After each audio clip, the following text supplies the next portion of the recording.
ഞങ്ങൾ ഒരുങ്ങിക്കഴിഞ്ഞു, പാലക്കാട് നഗരസഭ തിരിച്ചു പിടിക്കും എന്ന് പറഞ്ഞുകൊണ്ട് രാഹുൽ മാങ്കൂട്ടത്തിൽ ഇന്നലെ സോഷ്യൽ മീഡിയയിൽ ഫേസ്ബുക്കിൽ പങ്കുവെച്ച ഒരു കുറിപ്പ്, അതോടൊപ്പം പങ്കുവെച്ച ഒരു ദൃശ്യം, അതാണ് നിങ്ങൾ കണ്ടുകൊണ്ടിരിക്കുന്നത്. എവിടെ കിട്ടുമടോ ഇങ്ങനെ ഒരു ജനപ്രതിനിധിയെ? 2024 ഉപതെരഞ്ഞെടുപ്പിൽ തനിക്ക് വേണ്ടി പോസ്റ്റർ ഒട്ടിച്ച്, തനിക്ക് വേണ്ടി പ്രചരണങ്ങൾ നടത്തി, തനിക്ക് വേണ്ടി ഈ പറയുന്ന വോട്ട് പിടിച്ച മോഹൻ ബാബുവിന് വേണ്ടിയിട്ട് പാലക്കാട് നഗരസഭയിലെ സ്ഥാനാർത്ഥിയായിട്ടുള്ള UDFന്റെ സ്ഥാനാർത്ഥിയായിട്ടുള്ള മോഹൻ ബാബുവിന് വേണ്ടിയിട്ട് പോസ്റ്റർ ഒട്ടിക്കാൻ, ചുവരെഴുത്ത് നടത്താൻ, പ്രചരണങ്ങൾ നടത്താൻ, ബാനർ കെട്ടാൻ, തോരണങ്ങൾ കെട്ടാൻ രാഹുൽ മാങ്കൂട്ടം ഒരു ലുങ്കി മുണ്ടും എടുത്ത് മടക്കി കുത്തി അങ്ങ് ഇറങ്ങി പുറപ്പെട്ടിരിക്കുകയാണ് ഇന്നലെ രാത്രി. എത്ര ജനപ്രതിനിധികളെ കിട്ടും നിങ്ങൾക്ക്? ഞാൻ പറയുന്നത് ഇത് രാഹുൽ മാങ്കൂട്ടം മാത്രം ചെയ്യുന്ന ഒരു കാര്യമാണെന്നല്ല ഞാൻ പറയുന്നത്. പക്ഷേ തിരിച്ചറിവുകളാണ്. കാരണം തന്റെ വിജയത്തിന് വേണ്ടി ചോര നീരാക്കി വിയർപ്പൊഴുകിയ സാധാരണക്കാരായിട്ടുള്ള പ്രവർത്തകർ, അവര് ഒരു ത്രിതല പഞ്ചായത്തിനെ നേരിടുമ്പോ, അവിടെ സ്ഥാനാർത്ഥിയാകുമ്പോ എല്ലാ പ്രവർത്തകർക്കും അങ്ങനെ സ്ഥാനാർത്ഥിയാവാനോ ഈ പറയുന്ന സ്ഥാനമാനങ്ങളിലേക്ക് എത്തിച്ചേരുവാനോ സാധിക്കില്ല. പക്ഷെ അവരിൽപ്പെട്ട, അക്കൂട്ടത്തിൽപ്പെട്ട ഒരുത്തൻ സ്ഥാനാർത്ഥിയാകുമ്പോ അവന്റെ വിജയത്തിന് വേണ്ടിയിട്ട് ഇങ്ങനെ അഹോരാത്രം പണിയെടുക്കാൻ, പരിശ്രമങ്ങൾ നടത്താൻ, മുന്നിൽ നിന്ന് നയിക്കാൻ എത്ര ജനപ്രതിനിധികളെ കിട്ടും നമുക്ക്? പോസ്റ്റർ അടിക്കാൻ വേണ്ടിയിട്ട് തൻ്റെ വെള്ളമുണ്ടും തൻ്റെ ഡ്രസ്സും ഒക്കെ മാറ്റി ഒരു ലുങ്കി മുണ്ടും എടുത്തുകൊണ്ട് അയാൾ അങ്ങോട്ട് ഇറങ്ങി പുറപ്പെടുകയാണ്. ഞാൻ പറഞ്ഞില്ലേ, കഴിഞ്ഞ ദിവസങ്ങളിൽ നിങ്ങളോട് ഞാൻ പറഞ്ഞ കാര്യങ്ങൾ തന്നെയാണ്. പാലക്കാട് നഗരസഭ പിടിക്കുക എന്ന് പറയുന്നത് രാഹുലിന് മുന്നിൽ അർപ്പിച്ചിട്ടുള്ള, ഏൽപ്പിക്കപ്പെട്ടിട്ടുള്ള വലിയ ഒരു ദൗത്യമാണ്. ആ ദൗത്യത്തിന് വേണ്ടി ഇറങ്ങി പുറപ്പെടുന്ന രാഹുലിനെ നമ്മൾ കാണുകയാ. ഇന്നലെ നമ്മള് ഈ പറയുന്ന നഗരസഭയിലെ സ്ഥാനാർത്ഥി നാമനിർദ്ദേശ പത്രിക സമർപ്പിക്കാൻ പോയപ്പോൾ വരണാധികാരിയുടെ മുന്നില് അവിടെ ആ സ്ഥാനാർത്ഥിയുടെ പത്രിക സ്വീകരിക്കരുത് എന്ന് പറഞ്ഞ് നിയമതടസ്സം, ചട്ടം പറഞ്ഞുകൊണ്ട് അതിനെ സ്വീകരിക്കരുത് എന്ന് പറഞ്ഞുകൊണ്ട് അവിടെ എത്തിയ BJPയുടെ ചാണക നേതാവിനും ചാണക വക്കീലിനും വയറ് നിറച്ചും പിന്നെ കുറച്ചും കൊടുത്ത് പറഞ്ഞു വിട്ടിട്ടുണ്ട് രാഹുല്. നമ്മൾ അതിനെ കുറിച്ച് സംസാരിച്ചു കഴിഞ്ഞു. ഇനി വീണ്ടും ആ വിഷയത്തിലേക്ക് കിടക്കുന്നില്ല, ആവർത്തിക്കുന്നില്ല. അത് കഴിഞ്ഞിട്ട് രാഹുൽ ഇന്നലെ ആ ഭരണാധികാരിയുടെ മുന്നിൽ നടത്തിയ തന്റെ വാദങ്ങൾ നിരത്തിക്കൊണ്ട് ഈ UDF സ്ഥാനാർത്ഥിയുടെ പത്രിക സ്വീകരിപ്പിക്കുന്ന ഘട്ടത്തിലേക്ക് കാര്യങ്ങൾ കൊണ്ടു ചെന്നെത്തിച്ചിട്ട് അവിടെ നിന്നിട്ട് ഇറങ്ങിയ രാഹുൽ പിന്നെ നേരെ പോയത് ഈ മോഹൻ ബാബുവിന്റെ പ്രചരണങ്ങൾക്ക് വേണ്ടിയിട്ടാണ്. മോഹൻ ബാബുവിന് വേണ്ടിയിട്ട് പോസ്റ്റർ ഒട്ടിക്കാൻ എന്ന് പറഞ്ഞാൽ രാഹുൽ പാലക്കാട് നഗരസഭ പിടിച്ചെടുക്കാൻ ഇറങ്ങി തിരിച്ചിരിക്കുകയാണ്. മോഹൻ ബാബു മത്സരിക്കുന്ന സ്ഥലം, മറ്റൊരു പ്രത്യേകത കൂടി മോഹൻ ബാബുവിനുണ്ട്. എന്താണ്?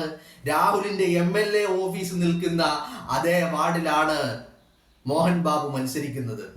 ആ വാർഡ് പിടിച്ചെടുക്കുക എന്ന് പറയുന്നത് രാഹുലിനെ സംബന്ധിച്ചിടത്തോളം വലിയ ഒരു പ്രസ്റ്റീജിയസ് ഇഷ്യൂ ആണ്.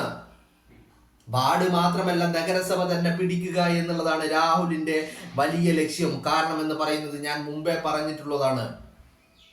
രാഹുൽ ഈ വിവാദങ്ങൾ, പുകമറകൾ, വെട്ടയാടലുകൾ, മാധ്യമ വിചാരണകൾ ഒക്കെ തുടങ്ങിയപ്പോ രാഹുൽ കുറച്ച് ദിവസത്തേക്ക് അടൂരിലെ വീട്ടിലേക്ക് പോയിരുന്നു.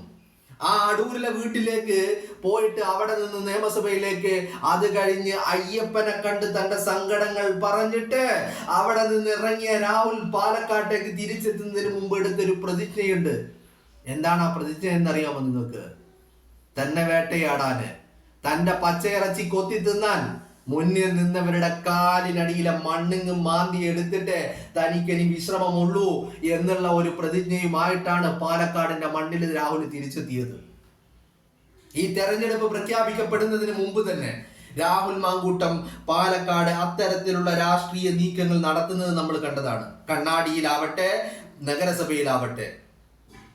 നഗരസഭയുടെ അധ്യക്ഷയായിരുന്ന പ്രമീള ശശിധരനെ അടക്കം കൂടെ നിർത്തിക്കൊണ്ട്, പ്രമീള ശശിധരന് BJP സീറ്റ് നൽകാതിരുന്നിട്ടുണ്ടെങ്കിൽ അതിന് ഒറ്റ കാരണമേ ഉള്ളൂ, രാഹുലുമായി ചേർന്ന് പ്രവർത്തിച്ചു എന്നുള്ള ഒരൊറ്റ കാരണം മാത്രമേ ഉള്ളൂ.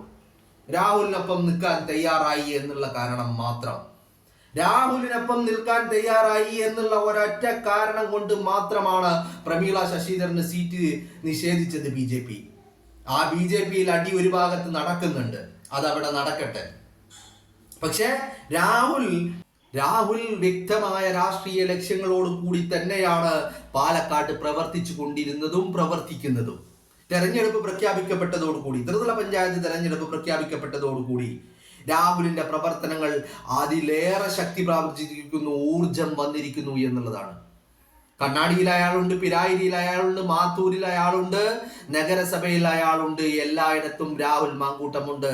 തന്റെ മണ്ഡലത്തിലെ UDF സ്ഥാനാർത്ഥികളുടെ വിജയത്തിന് വേണ്ടി രാഹുൽ അഹോരാത്രം വലിയ പരിശ്രമങ്ങൾ, വലിയ പ്രവർത്തനങ്ങൾ രാഹുലിന്റെ മുന്നിൽ നിന്ന് നടത്തുന്നുണ്ട്. നമ്മളത് കണ്ണാടിയിൽ കണ്ടതാ, പിരായിരിയിൽ കണ്ടതാ, ഏറ്റവും ഒടുവിൽ ഇന്നലകളിൽ അത് നഗരസഭകളിലും നമ്മൾ കണ്ടു. ഇന്നിന്റെ ദിവസവും നേരം വെളുത്തത് മുതൽ രാഹുൽ തെരുവിലിറങ്ങിയിരിക്കുന്നു. പാലക്കാട് വോട്ട് പിടിക്കാൻ വേണ്ടി, വോട്ടർമാരെ കാണാൻ വേണ്ടി, വീടുകൾ കയറാൻ വേണ്ടി, UDF സ്ഥാനാർത്ഥികൾക്ക് ഊർജം പകർന്നുകൊണ്ട്, അവരിൽ ഒരാളായിക്കൊണ്ട് എന്ന് പറഞ്ഞാൽ 18,000-ലേറെ വരുന്ന ഭൂരിപക്ഷമാ രാഹുൽ മാങ്കൂട്ടം ഈ പറയുന്ന ഉപതെരഞ്ഞെടുപ്പിൽ പാലക്കാട് നേടിയെടുത്തത്. അതിനുവേണ്ടി അഹോരാത്രം പരിശ്രമിച്ച പാലക്കാട്ടെ സാധാരണക്കാരായ പ്രവർത്തകര് അവരിന്ന് ഒരു തെരഞ്ഞെടുപ്പിലെ സ്ഥാനാർത്ഥിയാണ്. അവര് പാലക്കാട് നഗരസഭയിലെ വാർഡുകളിലെ ഡിവിഷനുകളിലെ സ്ഥാനാർത്ഥിയാണ്. കണ്ണാടി ഗ്രാമപഞ്ചായത്തിലെ മെമ്പർമാരാകാനുള്ള സ്ഥാനാർത്ഥിയാണ്.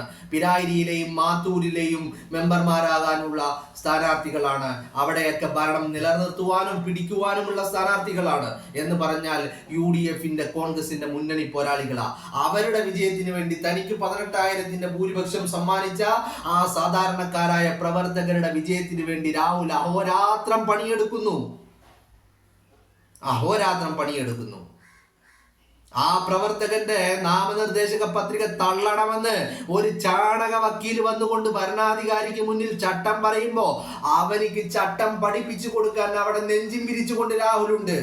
അത് കഴിഞ്ഞാൽ ഇപ്പുറത്ത് തന്റെ സ്ഥാനാർത്ഥിക്ക് വേണ്ടി പോസ്റ്റർ ഒട്ടിക്കാൻ അവിടെയും രാഹുലുണ്ട്. എന്ന് പറഞ്ഞാൽ രാഹുൽ ഈ തെരഞ്ഞെടുപ്പിൽ ബിസിയാണ്. രാഹുൽ വളരെ ബിസിയാണ്. രാഹുൽ തരംഗമാണ് പാലക്കാട്ട്. ഈ രാഹുൽ തരംഗം തന്നെയാണ് UDFന്റെയും കോൺഗ്രസിന്റെയും വലിയ ആത്മവിശ്വാസം പകരുന്ന കാര്യവും ഈ പറയുന്ന തരംഗം തന്നെയാണ്.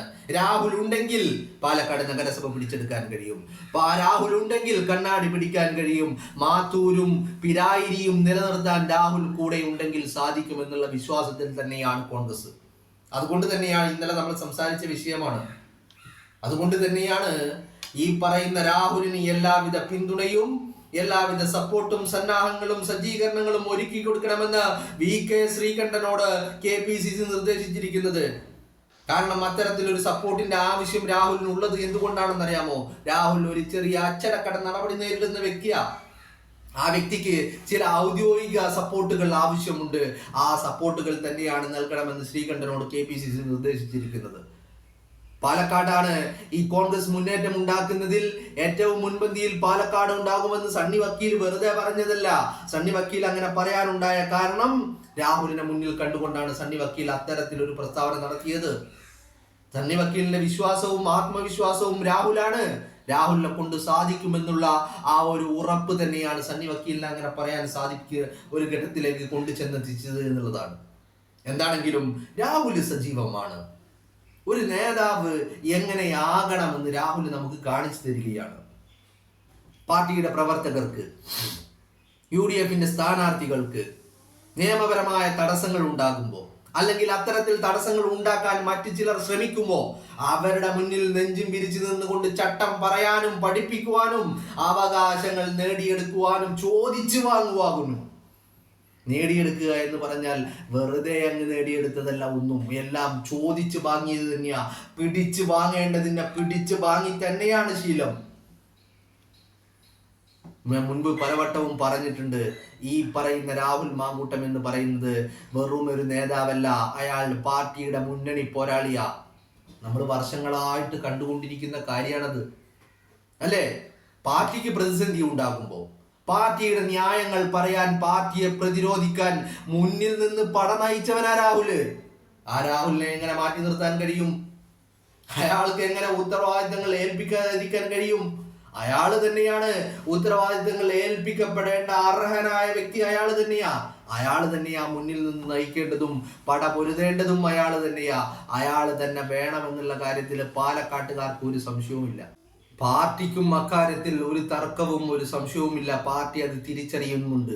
അതുകൊണ്ട് തന്നെയാണ് രാഹുലിനെ മുന്നിൽ നിർത്തി ഈ തെരഞ്ഞെടുപ്പ് പ്രക്രിയയെ, ഈ ത്രിതല പഞ്ചായത്ത് തെരഞ്ഞെടുപ്പിനെ നേരിടാനുള്ള നിർദ്ദേശങ്ങളും പാർട്ടി നൽകിയിരിക്കുന്നത്. രാഹുൽ എന്താണെങ്കിലും അഹോരാത്രം പണിയെടുക്കുന്നുണ്ട്. ഇത് തന്നെയാണ് നേതാവ്, ആർജവമുള്ള ചങ്കൂറ്റമുള്ള നേതാവ്, ജനങ്ങളുടെ, സാധാരണക്കാരന്റെ, പാർട്ടിയുടെ പ്രവർത്തകരുടെ പൾസിനൊപ്പം നിൽക്കുന്ന നേതാവ്, അവരുടെ ചങ്കിലെ നെഞ്ചിരിപ്പായി മാറുന്ന നേതാവ് രാഹുൽ മാങ്കൂട്ടത്തിൽ.